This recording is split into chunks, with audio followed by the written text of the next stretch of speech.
A pregação de hoje tem por título A Psicologia Bíblica, Palavra, Luz e Identidade. Nós vamos dar sequência, então, à série da Aliança, onde nós já temos visto algumas pregações aqui e vamos dar sequência hoje. Eu vou fazer a leitura de Gênesis, capítulo 1, dos versos 1 a 5, e vamos dar sequência a esse belo texto que nós vamos ver, maravilhosa graça, como que o Senhor tem agido sobre aqueles que confessam o seu santo nome. Diz assim em Gênesis: No princípio criou Deus os céus e a terra. A terra, porém, estava sem forma e vazia. Havia trevas sobre a face do abismo, e o Espírito de Deus pairava sobre a face das águas. Disse Deus: haja luz, e houve luz. E viu Deus que a luz era boa, e fez separação entre a luz e as trevas. Clamou Deus, chamou Deus a luz dia e as trevas noite. Houve tarde e manhã, o primeiro dia. Glória a Deus. O tema é a psicologia bíblica, palavra, luz e identidade. Eu tenho dado já uma abordagem bem ampla por várias vezes, algumas vezes aqui nessa série, explicando todo o contexto, que eu não vou dar mais esse detalhe hoje aqui, vou dar sequência para a gente ter mais fluidez na pregação.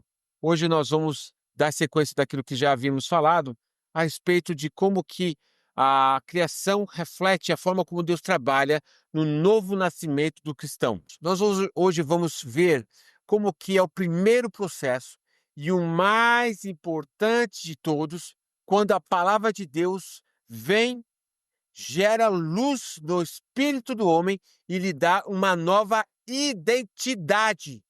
Que maravilha! Hoje, especificamente, nós vamos falar somente do dia primeiro, quando Deus diz no verso 3, haja luz e houve luz.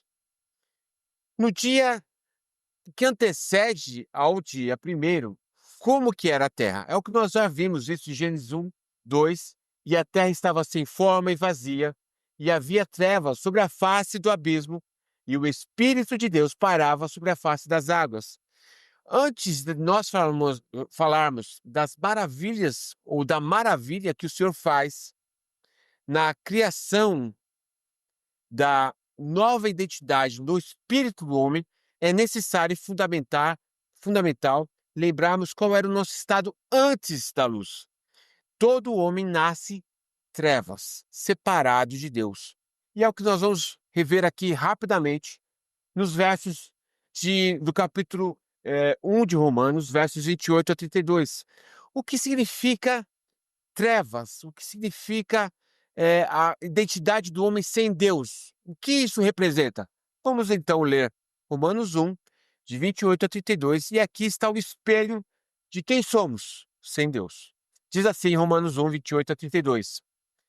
E por haverem desprezado o conhecimento de Deus, o próprio Deus os entregou a uma disposição mental reprovável para praticarem coisas inconvenientes, cheios de toda injustiça, malícia, avareza e maldade, possuídos de inveja, homicídio, contenda, dolo e magnanimidade, sendo difamadores, caluniadores, aborrecidos de Deus, insolentes, soberbos, presunçosos, inventores de males, desobedientes aos pais, insensatos, pérfidos, sem afeição natural e sem misericórdia. Ora, conhecendo eles a sentença de Deus, que são passíveis de morte, os que tais coisas praticam, não somente as fazem, mas também aprovam os que assim procedem.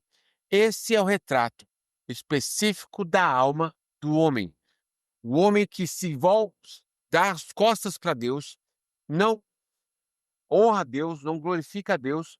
Deus o entrega aos seus próprios sentimentos e todo tipo de perversidade, maldade, malignidade, sabedoria mundana é o que se produz sem a vida de Deus, é o que vai falar aqui nesses versículos do capítulo 1 de Romanos. Na sequência, nós vamos ver uma outra passagem em Efésios, capítulo 2, de 1 a 3, que fala desse mesmo estado antes de sermos salvos por Deus. Qual que é o estado do homem? É um paralelo aqui de Efésios 2 com Romanos 1. Diz assim: e ele nos deu vida, ou seja, aqui é quando o cristão já tem a vida de Deus. Mas antes, como é que ele vivia? Ele nos deu vida, estando vós mortos nos vossos delitos e pecados, nos quais andaste outrora, segundo o curso deste mundo, segundo o príncipe da potestade do ar, do espírito que agora atua nos filhos da desobediência, entre os quais também todos nós andávamos outrora, segundo as inclinações da nossa carne, fazendo a vontade da carne e dos pensamentos, e éramos, por natureza, filhos da ira, como também os demais. Nesse versículo fala de uma outra forma qual que é o estado das pessoas que estão em trevas. Está morto. Em que situação? Vive imerso no pecado, nos delitos contra Deus, seguindo o curso deste mundo. Ou seja, todo mundo está fazendo esse pecado e se tem por natural, é comum todo mundo fazer, então também vou fazer, está tudo certo. Mas seguir o curso do mundo é estar debaixo do reino da potestade do ar. E o que essa potestade do ar faz nos filhos da desobediência? Ele faz com que esses filhos desobedeçam a palavra de Deus, o chamado de Deus para viver para a glória dele. E como que a potestade do ar, que são os demônios, opera nos filhos da desobediência? Ele incita os homens a viverem na carne, viver o seu próprio desejo, seus desejos, a sua vontade, os seus pensamentos. Viva o seu coração, sonhe e exclua a Deus dos seus caminhos. E nessa posição, todo homem está em trevas e pior, está debaixo da ira de Deus. E por isso que o versículo termina: filhos da ira, da condenação da ira de Deus. Esse é o estado de pecado do homem. Isso é trevas. Romanos capítulo 1 e Efésios capítulo 2 fala exatamente desse estado do homem. E todo homem nasce nessa condição. Mesmo o bebezinho recém-nascido está nesse estado. Se o Senhor não intervir com salvação, estamos debaixo da ira de Deus e iremos para o inferno. Porém, realmente, em Gênesis capítulo 1, versículo 3, onde fala assim: disse Deus, haja luz, e houve luz. Muito bem, vamos colocar esse versículo de forma prática aqui hoje, porque quando Deus está dizendo no versículo 3, haja luz, não é uma coisa mágica que Deus faz isso do nada. E por quê?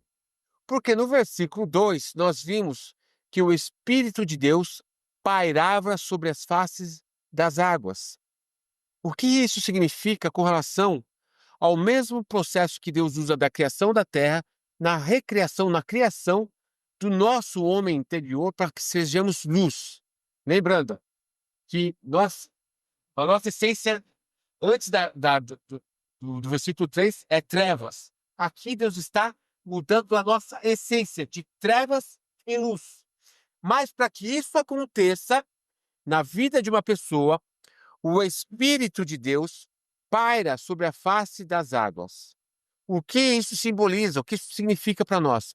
Que o homem, pelo fato dele ter a sua essência trevas, ele não é racional. O homem não age de forma racional. E como que eu posso dizer isso com verdade? Porque o homem, mesmo sabendo que é pecado fumar, ele fuma. Mesmo ele sabendo que vai fazer uma coisa que vai destruir sua família, ele faz e destrói sua família. Mesmo sabendo que fazendo uma bomba atômica vai matar muitas pessoas, ele faz e taca e mata o povo, porque o homem ele é movido por paixões e desejos. Então, as suas trevas é conduzidos por desejo e emoções. O homem é irracional. Por mais que ele defenda a racionalidade dele, ele é racional. E então, ele está envolvido, ele está imerso em suas emoções e sua vontade. A sua essência é trevas. Os demônios atuam nas suas emoções, atuam nas suas vontades, nos seus pensamentos para ir contra Deus. Ele está submerso e tudo que ele conhece é trevas, tudo que ele faz é trevas, tudo que ele faz é mal por causa da sua essência que é mal. Porém, o Espírito Santo de Deus paira sobre a face das águas. Aleluia. Porque o Senhor não nos entrega completamente entregue a nós mesmos, como fala em Romanos, aqueles a quem ele predestinou e chamou. E como que ele faz isso? o Espírito Santo de Deus, mesmo que o homem esteja no pior dos seus caminhos, andando em trevas, preso, matando, ou sendo ético e bondoso, achando que ele é maravilhoso, mas estando dessas trevas, o Espírito Santo de Deus paira sobre a face das águas, agindo sobre o homem naquele estado de perdição. E o Espírito Santo de Deus começa a mover e agir sobre o homem, preparando para que o homem se arrependa dos seus pecados. E somente o Senhor é que pode fazer isso no coração do homem. É impossível, é impossível, completamente impossível, que o homem, estando em trevas, morto nos seus delitos e pecado, chegue à conclusão em si mesmo de que ele é um pecador e que seus passos estão largos indo ao inferno. Somente o Espírito Santo de Deus pode começar a agir e preparar para que o homem tenha consciência e possa ser convencido pelo Espírito Santo de Deus que ele é um pecador. E esse é o processo chamado de regeneração do homem interior. É o processo do Espírito Santo de Deus agindo no homem. Então o homem está lá na balada, está matando, está fazendo, está vivendo a sua vida nas trevas, curtindo a sua vida. E o Espírito Santo começa a trazer pensamentos no coração do homem. Começa a trazer uma insatisfação do coração do homem. Começa a mostrar coisas que o homem não anteriormente via e começa a fazer com que esse homem comece a se questionar, comece a pensar. E esse é o processo da regeneração do Espírito do Senhor no espírito do homem. Glórias seja dado ao Senhor, porque essa é uma das formas como nós podemos ver se nossa salvação, se nossa eleição começou por uma vontade da carne, por um convencimento humano, ou se foi pelo convencimento do Espírito Santo de Deus. Porque João 16, versículo 8 vai dizer: porque se eu não for, não poderei enviar o Consolador, porque ele convencerá o mundo do pecado, da justiça e do juízo. O que o Espírito Santo começa a convencer o homem? Do seu pecado, da justiça de Deus, da justiça de Deus e do juízo, da condenação. E esse é o trabalho celestial, porque o Espírito Santo não vem para condenar o homem, mas ele vem para falar de uma forma íntima, trazendo a claridade do estado do coração do homem, a tal ponto que o homem olha para si e diz: Senhor, eu sou um pecador, e ele tem a vontade de vir livremente aos pés de Cristo. É onde que o trabalho é iniciado pelo Espírito Santo de Deus. E então Deus diz: haja luz. E nesse instante é quando o homem, depois de convencido do seu pecado, ele finalmente, pela ação do Espírito Santo de Deus, ele é transformado em luz. Ele é feito luz. E aquelas trevas que ele tinha é perdoada pelo sangue do Cordeiro. Que coisa linda, que coisa maravilhosa. O homem, então, que estava entregue a si mesmo, os seus pecados, para viver Romanos 1, para viver Efésios 2. Ele é transformado de trevas em luz. Ele é declarado filho de Deus. Quando ele se arrepende, confessa que ele é um pecador e pede ao Senhor Jesus que o transforme. Nesse exato momento, ele é declarado filho de Deus. Que coisa maravilhosa! A sua essência agora já não é mais trevas, a sua essência é luz. Porque existe uma marca do Espírito Santo de Deus que transforma e faz com que ele nasça de novo. É exatamente o que fala em João capítulo 3. Quando Jesus fala com Nicodemos, fala assim: Nicodemos, é necessário que você nasça de novo. E é exatamente isso que o Senhor faz. Em Gênesis 1, versículo 3, existe uma mudança no espírito do homem, que somente Deus faz pela ação do Espírito Santo de Deus e da palavra do Senhor. O homem nasce de novo, a sua essência muda das trevas para a luz. E nesse momento, o homem sente um alívio do pecado. Aquele peso do fardo é tirado. Então ele tem agora a liberdade de orar ao Senhor com paz, porque como vai falar em Romanos capítulo 5, justificados, pois, pela fé, temos paz com Deus. É uma obra espiritual que o homem tem paz. E ele vê a glória de Deus. E ele recebe o Espírito Santo de Deus. Ele é selado pelo Espírito Santo de Deus. E agora os seus desejos, vontade e pensamento são completamente mudados. Porque agora ele é luz. Glória a Deus. Mas uma coisa eu vou chamar a atenção aqui. Mesmo que hoje uma pessoa experimente essa conversão de um novo nascimento operado pelo Espírito Santo de Deus e pela palavra de Deus, a sua essência é transformada, mas a sua vida é corrupta. Lembra que o homem estava imerso em águas antes? Sua essência era trevas e estava submerso em águas, em desejos e emoções. No versículo 3, somente a essência do homem é transformada. Ele é luz, mas ele ainda continua imerso nos desejos e na vontade. A sua vida corrupta permanece lá. Sua forma de agir, a sua forma de pensar, todos o seu costume de pecado, ele continua. Mas, como vai falar em Efésios 5:8, pois outrora erais trevas, porém agora sois luz no Senhor. Andai como filhos da luz. Muito bem, quando uma pessoa se converte, seja qual for o estado que essa pessoa chega e tenha realmente compreensão da verdade e é transformado pelo Espírito Santo de Deus, seu espírito, seu coração é transformado, porém, ele traz a sua carga de pecado, a sua vida de pecado com ele. E isso, no primeiro dia, não é transformado. E aí, então, que vamos entrar depois nas outras pregações, na sequência disso. Mas é importante explicar isso, porque quando há uma conversão, é nítido como Deus transforma o coração do homem. É nítido, mas, mesmo sendo transformado, o homem que se arrepende, é novo convertido, ele vai ter um embate muito grande ainda consigo mesmo, com relação à sua vida, com o que ele tem como bagagem e traz na conversão. Então, nós vamos ver aqui Ezequiel 36:26, que fala assim: também vos darei um coração novo, e porei dentro de vós um espírito novo, e tirarei da vossa carne o coração de pedra, e vos darei um coração de carne. Essa é uma promessa que fala em Ezequiel da nova aliança, que Deus nos daria um novo coração. Quando é que Deus faz isso? Em Cristo Jesus. Não somente nos dá um novo coração, mas nos dá o seu Santo Espírito. Transforma das nossas trevas em luz. Glórias seja dado ao nome do Senhor por tamanha glória. Essa é uma promessa que se cumpre. Ezequiel 36:26.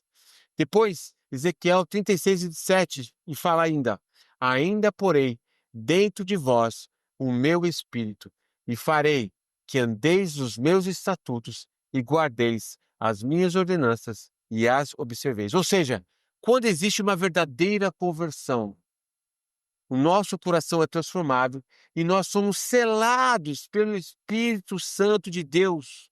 A terceira pessoa da Trindade passa a habitar em nós, nos dá força, discernimento, entendimento para andar na vontade de Deus. Agora, antigamente nós fazíamos tudo contra a vontade de Deus e agora passamos a fazer tudo para a glória de Deus, movido pelo Espírito Santo de Deus. Então você tem prazer nas coisas de Deus, você tem vontade de buscar a Deus, você não faz as coisas obrigado, porque alguém está te persuadindo, porque alguém está te cobrando, mas você faz como gratidão da obra regeneradora que o Senhor fez no seu coração, você faz com entendimento, você faz com prazer, você se inclina para as coisas de Deus.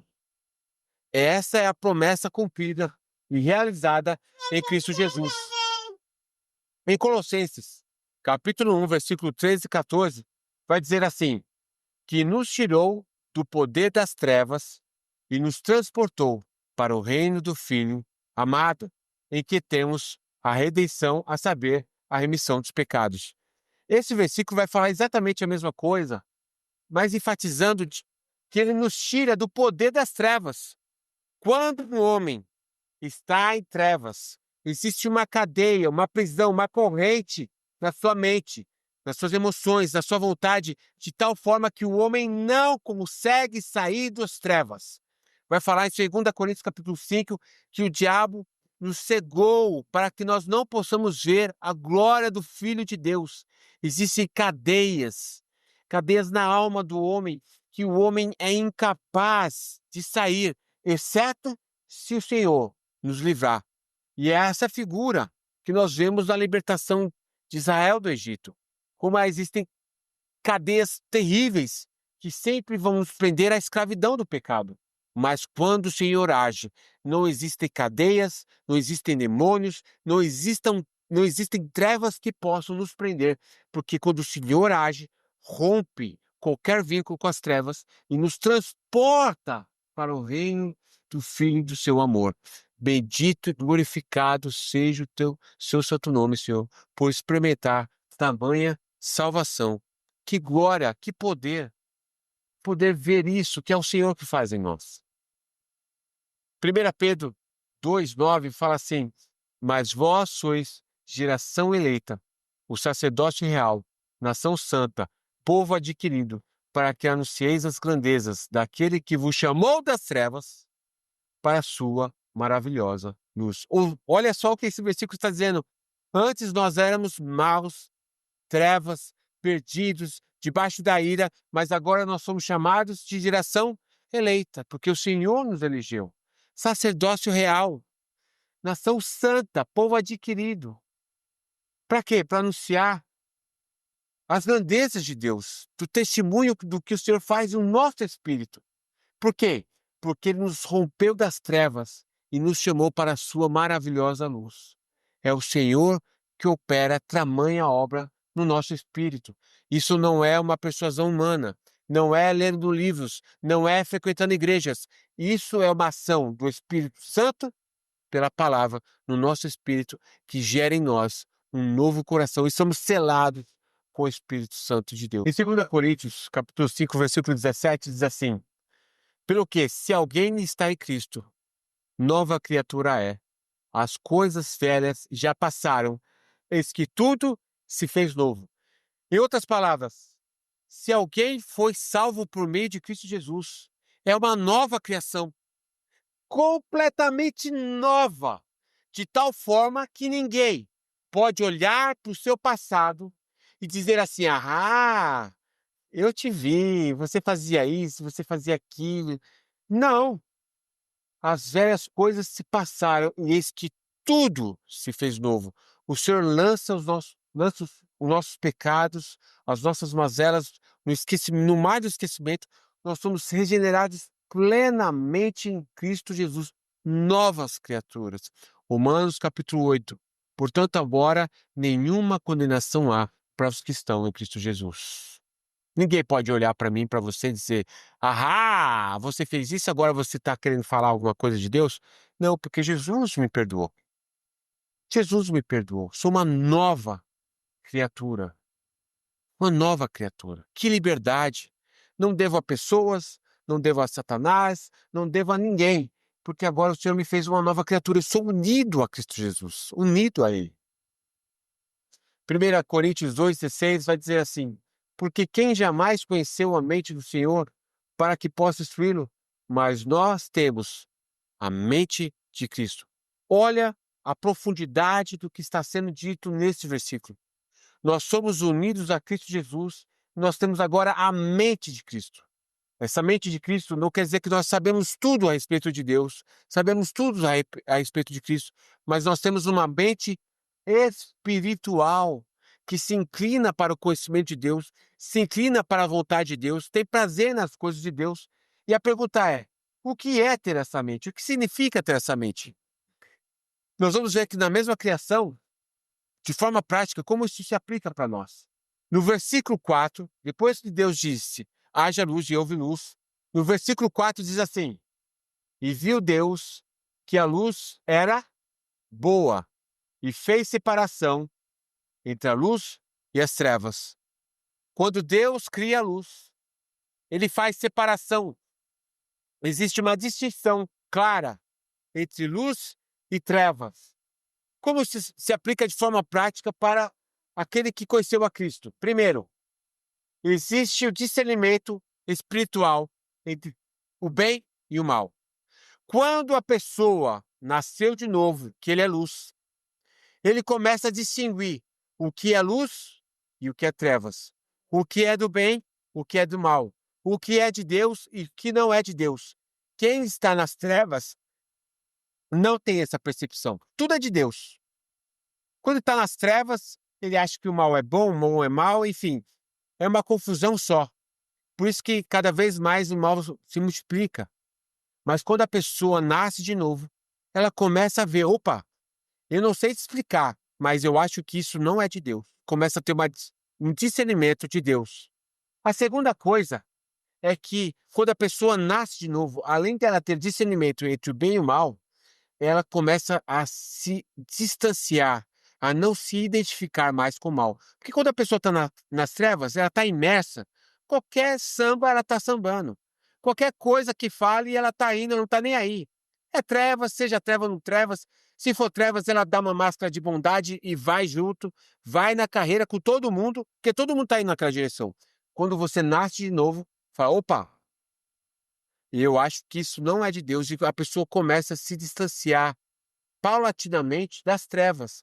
Lembrando que depois que a pessoa é convertida, ela é transformada de trevas em luz, a sua natureza é transformada, mas ainda o seu comportamento está envolto de tudo que ela tem como herança, do seu comportamento, do pensamento. Então ela vai continuar vivendo a vida de pecado, mesmo sendo regenerada, mas sendo paulatinamente trabalhado pelo Espírito Santo de Deus para que ela abandone a vida de pecado. E é isso que a vida espiritual começa a trazer, a frutificar no coração do homem. A pessoa começa a se distanciar, a não se associar mais com as trevas. É por isso que quando as pessoas se convertem, é natural que ela rompa lugares que ela frequentava, deixa de frequentar, amizades que ela tinha, deixa de ter, festas que ela ia, deixa de ir, porque naturalmente o processo da nova natureza que foi criado em Deus vai trazer um novo comportamento.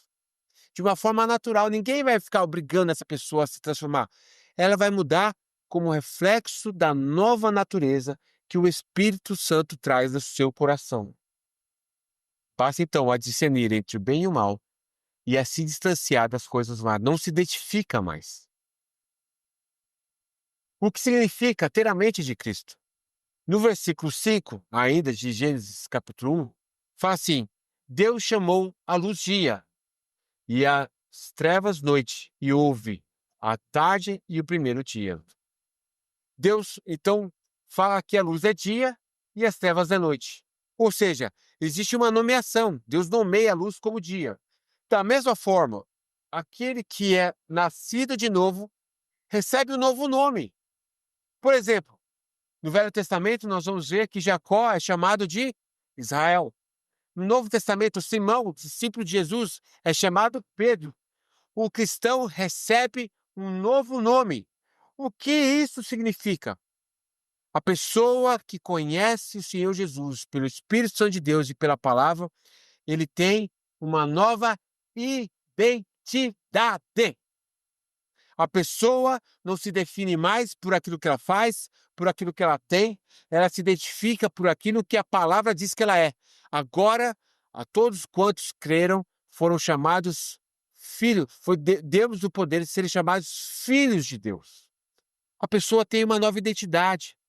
Agora a pessoa não anda ao léu, seguindo tal pessoa, ou outra pessoa, tal religião, tal filosofia, não. Agora ela tem uma nova identidade, a identidade do Espírito Santo de Deus. Que coisa linda! Que coisa linda! Isso é que significa ter a mente de Cristo, ter uma nova identidade. Você está unido a Cristo Jesus. E qual que é a base disso, Sérgio? Em Apocalipse 2,17 vai dizer assim: Ao que vencer, darei do maná escondido, e lhe darei uma pedra branca. Na pedra, um novo nome escrito, o qual ninguém conhece, senão aquele que o recebe. Ou seja, isso é uma profecia lá nas igrejas de Apocalipse, e nós vemos aqui de uma forma figurada, que aqueles que têm Cristo Jesus recebem um novo nome. E esse novo nome é a identidade que a pessoa passa a ter em Cristo. E é isso que nós recebemos, uma nova identidade em Cristo Jesus. Nós vimos então até aqui como que é o processo da salvação, que é simples, mas é exatamente isso que acontece. O Espírito Santo de Deus convence e regenera o homem por meio da palavra. Deus então diz: haja luz, é quando finalmente o homem confessa o seu pecado e aceita Jesus voluntariamente, e o seu interior é completamente transformado. Então essa pessoa passa a discernir entre o bem e o mal, a pessoa passa a se distanciar do mal, e a pessoa tem uma nova identidade. Esse trabalho, especificamente no dia 1, é o trabalho de Deus. É o trabalho que eu falo de monergismo. Somente Deus faz isso no coração do homem. Porque quando isso é produzido através de persuasão, de técnicas de evangelismo, as pessoas podem se convencer por meios de demônios, inclusive, por meios de forma psicológicas, mas a pessoa pode parecer uma transformação, mas logo se esvai e abandona o evangelho. Mas aqueles que são gerados por Deus permanecerão até o fim. Então, o que eu quero dizer aqui, no primeiro dia é o dia da vida espiritual. Depois, nos dias 2 e 3, com a nova vida espiritual, os desejos e as emoções e a mentalidade serão transformadas, que é o que vai ser representado no dia 2, no dia 3, que é onde nós vamos ver que existe uma participação do homem nesses dois dias. Mas no primeiro dia é um trabalho especificamente de Deus. A salvação pertence ao Senhor. Por isso a Ele toda a glória, toda a honra. O que eu quero dizer por monergismo? Em Efésios capítulo 2, versículo 8 e 9, diz assim: porque pela graça sois salvos por meio da fé, e isso não vem de vós, é dom de Deus. Não vem das obras para que ninguém se glorie. Ou seja, aqui é só para afirmar que a salvação é uma ação de Deus, é o dom de Deus, é o Senhor que opera a salvação no espírito do homem. E é por isso que no monergismo, na fé reformada, existem as 5 solas, né? Sola significa somente. E significa que é somente a Escritura, somente Cristo, somente pela fé, somente pela graça, somente pela glória de Deus. Ou seja, o homem na salvação não participa em nada. Por quê? É pela palavra de Deus, é por meio da obra de Cristo, é por meio da fé que Deus gera em nós, por meio da graça, que é o atributo de Deus que nos alcança, e somente para a glória de Deus. Tudo isso são as 5 solas, porque é somente o Senhor que pode fazer essa tamanha obra no espírito do homem. Aplicação. Por que que isso é importante? Por que que isso é importante? Ver esse padrão de como Deus age. Nós já temos visto isso na última série, mas a primeira coisa que eu queria ressaltar é ver se de fato somos nascidos de novo ou não. Se a nossa fé está baseada naquilo que a palavra diz de nós, ou se eu acho que eu sou cristão porque eu vou na igreja, ou porque se eu sigo algum pastor, ou porque eu faço caridade, ou porque eu tenho boa ética. Quando nós vemos esse mesmo padrão sendo acontecendo na nossa vida, o convencimento do Espírito Santo, que nós somos pecadores, como que o Senhor trabalha e regenera nossa mente, e nossa vontade está inclinada para as coisas de Deus, e tudo começa a ser transformado, passamos a ter discernimento, passamos a nos distanciar do pecado, nós passamos a ter uma nova identidade. Nós vemos claramente que isso reflete as evidências da nova criação no nosso espírito. E aí a sua fé está alicerçada não naquilo que você acha, não naquilo que você pensa, não daquilo que as pessoas falam, mas o que a palavra fala, qual é o padrão do novo nascimento. Esse é o padrão. E é importante para aqueles que são nascidos de novo, que principalmente no primeiro dia, que quando você nasce de novo, você traz com você toda a sua carga daquilo que você aprendeu. Então o trabalho aí em diante, você tem uma nova natureza, mas ainda você está imerso nos seus desejos e vontades, da qual você tem aprendido durante todo o tempo até você se converter. E que todo o trabalho de Deus a partir daí é reverter esse processo e de tal forma que você vai se santificando e vai deixando a sua velha natureza, você vai tirando a velha natureza e você vai sendo transformado à imagem do Filho de Deus. Isso é importante para que a pessoa possa entender o porquê que ela é crente, mas ela ainda continua pecando em alguns pontos. Não para justificar o pecado, mas para entender o processo da santificação de Deus, para que o diabo não acuse: "Ah, tá vendo? Você está pecando". E o diabo começa a oprimir a pessoa, mesmo ela sendo regenerada, tentando gerar uma descrença ou trazer confusão. Mas aquele que é regenerado, que olha para a palavra, entende isso, então ele começa a entender que de fato existe um processo. É um processo que então agora ele começa a participar, que é o que nós vamos ver nos próximos capítulos. E por fim, essa é a forma de vermos que quando nós estamos em Cristo, nós temos uma nova identidade, movida e gerada pelo Espírito Santo de Deus no nosso coração. E para que a glória seja somente do Senhor Jesus. Amém? Vamos orar.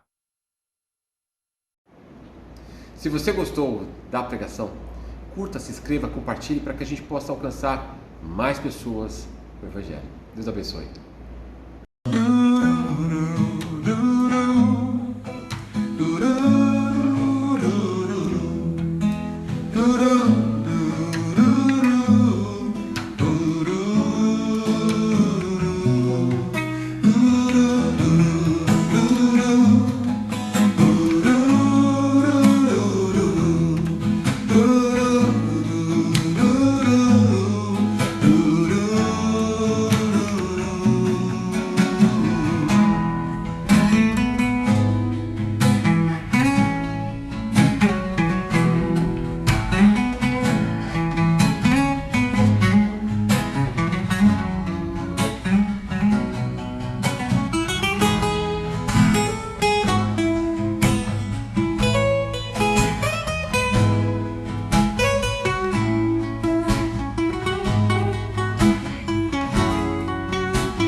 Me faz ouvir a tua voz, atender ao teu chamar, ver tua palavra em mim, mudando meu viver. Do alto céu, da imensidão, do trono do Senhor, me faz contemplar a ti, tua glória em salvação. Meu Deus, está te ouvir falar. Está te ouvir falar, Senhor. Fala ao meu Jesus no meu coração. Meu coração.